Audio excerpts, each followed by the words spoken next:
Labą dieną, šiandien apžvelgsim elektroninės parduotuvės administracinę aplinką.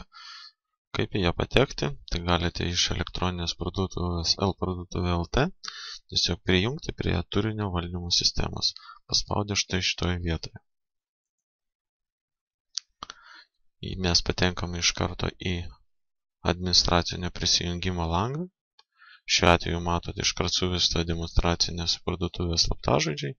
Tai lygiai taip pat jūs galite prisijungti ir apsižiūrėti administracinę aplinką. Mes jau prisijungsim su demonstraciniais slaptažodžiais, tai tiesiog apžiūrai bei redagavimo galimybių. Spaudžiame prisijungti. Štai ir prisijungiame. Matote elektroninės parduotuvės pirmą puslapio administracinę aplinką. Ką mes čia galime pamatyti? Kaip matom, informacinis skydelis su visa reikalingų pagrindinių turinių. Tai yra visų užsakymų. Jeigu norite detaliau pažiūrėti, galima tiesiogiai spausti šitoje vietoje. Pardavimų 1900 eurų. Klientas 1 ir matome prisijungusius klientus. Toliau, ką mes dar galim pamatyti? Tai yra jums išdėstytas visas pasaulio žemėlapis. Jeigu parduotuvė perka iš skirtingų valstybių, jūs galite matyti, iš kurios valstybės buvo perkama daugiausiai prekių. Vienas užsakymas, kuris buvo iš Lietuvos. Taip pat matot visą pardavimo grafiką. Jūs galite nusistatyti datą ištisais metais ir matot, kuria data buvo daugiausiai pirkimų. Kadangi buvo vienas, tai mes tik ir matom vieną konkrečią datą. Matot naujausią veiklą šioje parduotuvėje, tai tiesiog užsakymas įvyko. Ir pats naujausias užsakymas, kur detaliau taip pat paspaudus šioje nuorodą. Kaip iš čia patekti tiesiai į parduotuvę? Štai šitą ikoną yra, mes ją paspaudžiame ir einame į parduotuvės pavadinimus. Štai patekome į elektroninę parduotuvę. Kodėl tai parduotuvės pavadinimas? Žinoma, jūs tai galėsite pasikeisti. Kur tai keičiasi, tai sistema. Matote ikoną sistema nustatymai. Redaguoti. Ir štai šitas yra parduotuvės pavadinimas. Tai yra title, jūs aišku, tą galėsite pasikeisti. Ir sekanti visą informaciją, kontaktai, duomenys, apie tai plačiau kituose video. Grįžti į informacinį pirmąją puslapį, tiesiog galima paspaudęs štai šitos ikonos, admin aplinka ir iš karto grįžite į pirmąjį puslapį, matysite pagrindinį informaciją. Užsakymus lengviausia žiūrėti štai čia, paspaudus.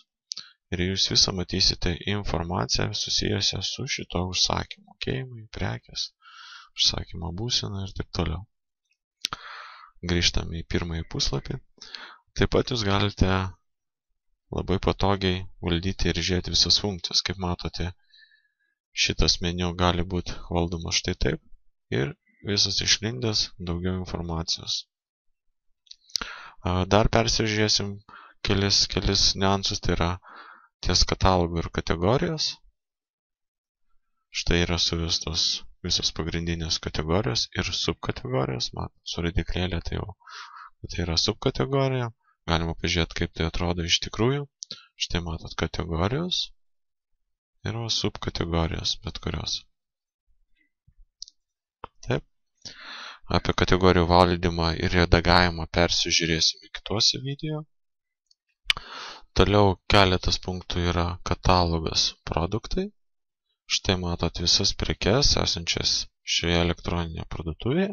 Kaip įdėti prekę bus sekančiame video. Papildomai noriu parodyti produktų greita redakcija. Paspaudus ant jos. Pažymime tuos laukelius, kuriuos norėsime redaguoti arba persižiūrėti. Labai patogi greita funkcija. Tiesiog mes galime viską redaguoti net neatidarus pačio produkto. Kaip pavyzdžiui, kad ir pavadinimą matot, galima rašyti iš karto redaguoti net neatidarius. Ar kainą, ar kitas funkcijas taip pat galima redaguoti. Taip pat labai patogu tiesiai peržiūrėti tam tikrą prekę. Pasirinkus štai šitą laukelį peržiūrėti, mes galime eiti tiesiai tą prekę. Štai mes iš karto suradom minėtoje prekėje. Kaip ir minėjau daugiau apie tai kituose video. Dar viena informacija, tai informaciniai puslapiai. Kas jie yra ir kur jie matomi. Informaciniai puslapiai, štai šitoje vietoje, aišku, priklausomai nuo dizaino, tai pagrindinė informacija tai apie jūs, pirkimo sąlygos, pristatymai, atsiskaitimas, gali būti prekių grąžinimas, garantijos ir taip toliau, kiek puslapių norėsite, tiek susikursite. O jų valdymas, kaip minėjau, tai yra katalogas, informaciniai puslapiai. Ir paspaudžius redaguoti, mes jūs galima redaguoti. Kaip matote, iš karto nuoroda, kaip tai padaryti. Toliau yra moduliai. Pagrindiniai, tai moduliai ir dar kartą paspaudžius moduliai. Tai yra įvairius elektroninės parduotuvės moduliai, tokie kaip akcijos, taip pat ir filtro konfigūravimas, foto karuselė, pačios kategorijos, kur išdėstomos. Kaip suprasti kategorijas? Štai parodysiu kategorijas, tai yra šitas kategorijų stulpelis, kur yra rodomas. Naujausios prekės gali būti parodomas atskirai, kur norima, ir visos kitos, kaip minėjau, plačiau apie tai atskiruose videos, kadangi tai yra bendra apžiūra. Toliau yra, kas svarbu, kur rasti pristatymus, kaip nustatyti visus pristatymus, kaip minėjau, moduliai, pristatymai.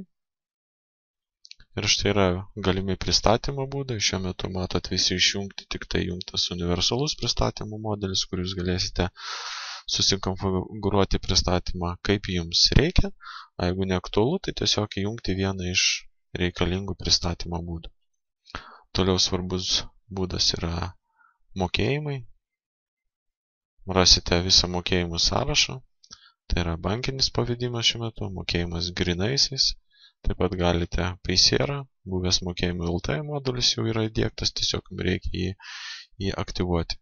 Taip pat kartais naudojamas ir PayPal atsiskaitimo modelis. Esant poreikiu galima pridėti ir papildomą mokėjimų būdų. Iš modelių tiek. Pardavimai, matote, yra skiltis, galite pažiūrėti visus užsakymus, nes kaip minėjau, administraciniai aplinkoje pirmam puslapį jūs galite matyti tam tikrą skaičių, bet jeigu norite visus užsakymus, reikia eiti, kaip matote, pardavimai, užsakymai. Klientai skiltis, čia galite pamatyti visus klientus. Taip pat galite prisijungti kaip klientas, paspaudę šitą mygtuką ant spynos, spausti numatytasis ir štai mes prisijungiam kaip minėtas klientas. Galime peržiūrėti tiesiog jų adresus jau suvestus ir taip toliau. Tai jūs galite iš administracijos aplinkos prisijungti kaip klientas. Žinoma, jokių slaptažodžių ir nieko jūs nepamatysite to kliento, tiesiog jūs galite prisijungti ir padaryti reikiamą redakciją ar įvesti atitinkamą informaciją. Taip. Dovanų kuponai esant poreikiui reguliuoti ir kitą, tai bus plačiau kituose. Sistema, nustatymai. Kaip ir minėjau, mes šitoje vietoje jau buvome atėję, susivesti yra pavadinimus, jūsų adresą. Taip pat galite įvesti, kad jūsų adresą iš karto rodytų Google žemėlapyje, kaip tai atrodo. Tiesiog galima nueiti į susisiekti su mumis. Ir štai iš karto įvedus adresą nukreips į Google žemėlapis. Bet koks adresas buvo įvesta, todėl, matote, tokio adreso nėra, bendrai išmetė Vilnių. Jeigu būtų konkretus tikslus adresas, iš karto parodytų, kur jūsų parduotuvė yra. Taip, ataskaitos yra, kiek pardavimai, kokie produktai, klientai ir daug kitų funkcijų. Taip pat matote papildomą informacinį lauką, kokie yra vykdomi užsakymai ir kitos visos būsenos, koks yra statusas. Taip pat jūs apie tai informuojami štai šitoje vietoje. Tai tiek labai trumpai apie elektroninę parduotuvę, jos valdymą. Detalesnė informacija bus kituose video. Tai buvo bendrinė apžvalga.